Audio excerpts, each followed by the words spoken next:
vaccines for Africans. Did you come across that?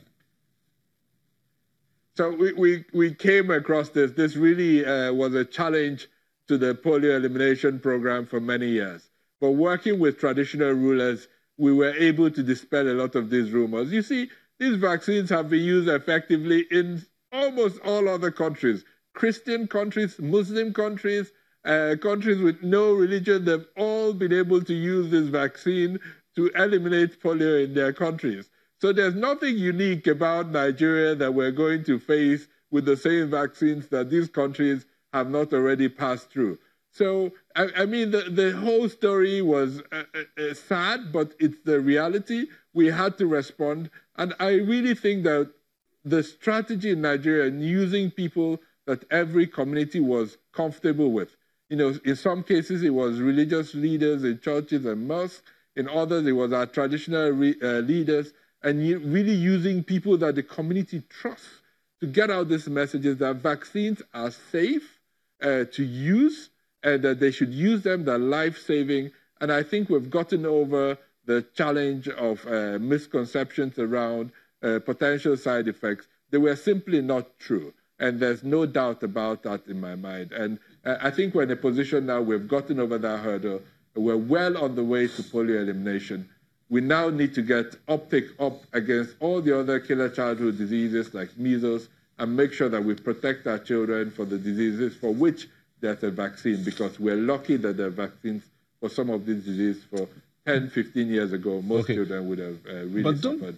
Wouldn't it be better to take control of the causative factors instead of chasing after the vaccines? Absolutely. Where it is possible, that is absolutely right. The perfect example where prevention is absolutely better than cure is in cholera. You know, cholera is a waterborne disease. We've been telling people that, you know, you cannot prevent cholera from a medical point of view. There's a vaccine available, but it's, you know, effective only for 3-4 years. The best way to prevent cholera is to ensure that people have clean drinking water available and accessible to them, that we reduce the amount of open defecation in Nigeria, make sure our water sources are clean, and the water we use to cook is clean. So there are diseases like that for which prevention is absolutely better than cure, and which we have the resources to do so. For diseases like measles that are transmitted in a different way through the air, it's very difficult to completely prevent it without a vaccine. So it really depends on the infectious disease that we're dealing with. And for those for which there's an effective vaccine, really this is how most of the developed world has gotten rid of infectious diseases. There's no harm at all. That's why we go to school, we learn, we get educated to develop the tools that we need to keep mankind living longer, living healthier lives, and being productive members of our economies. And really that's the science that has driven the reduction of most infectious diseases in the West. And really that's why we want to now make available to Nigerians, to Africans. There's no reason why we shouldn't have the same health benefits from progress in science.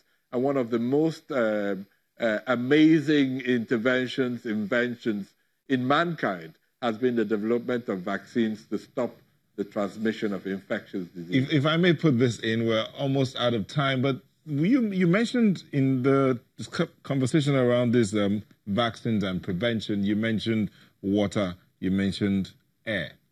Does the NCDC have or plan to have data as regards water, quality of water and air quality?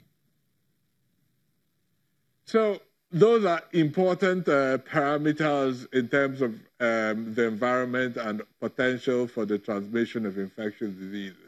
At the moment, water quality lies within a parastatal in the Ministry of Environment, as well as air quality, and they would lead on that preventive action. Our role will be to do the science, to explain the harm and benefits to humans and the levels, because for each of these things is really the level of contamination that leads to infection.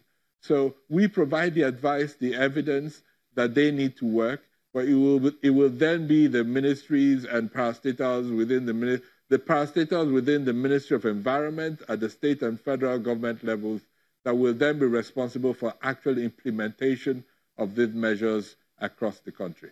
It therefore means that you have to have a solid relationship with the Ministry of Environment.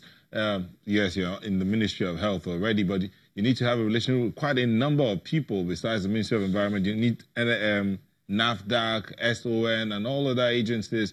How would that relationship be, or what would it look like? So you're absolutely right. And we call this under the umbrella of One Health. It's not just environment, it's agriculture, it's the security agencies, port health services. So the work we do really cuts across several agencies. We've been working with these agencies for over a year to develop something we call the National Action Plan for Health Security. And this is one plan that has brought us together, leaders of the various agencies, in developing this plan. We're launching this plan on the 17th of December that really brings together the regulatory agencies, NAFDAC and the rest of them, the Ministries of Agri, Environment, and Water Resources, ourselves in health, obviously, the security forces, the border control, immigration, and all of that. Everybody involved in health security has agreed on a plan and their various responsibilities. We will provide the secretariat, the coordinating mechanism for all of that. But you're absolutely right. The determinants of health are often not in the hands of the health sector. The determinants of health include access to water and sanitation, access to proper housing, access to socioeconomic growth and prosperity. All of that influence our health. And many of the drivers of this are slightly outside the direct influence of the health sector. So we have to work together. It's the only way that we can enable an environment for Nigerians to live healthier and longer lives, which is really our goal in the work that we do. Thank you very much, Ihekweazu, Director General of the Nigeria Center for Disease Control. Thank you for speaking with us. Sunrise will be back for the home stretch. Please don't go away.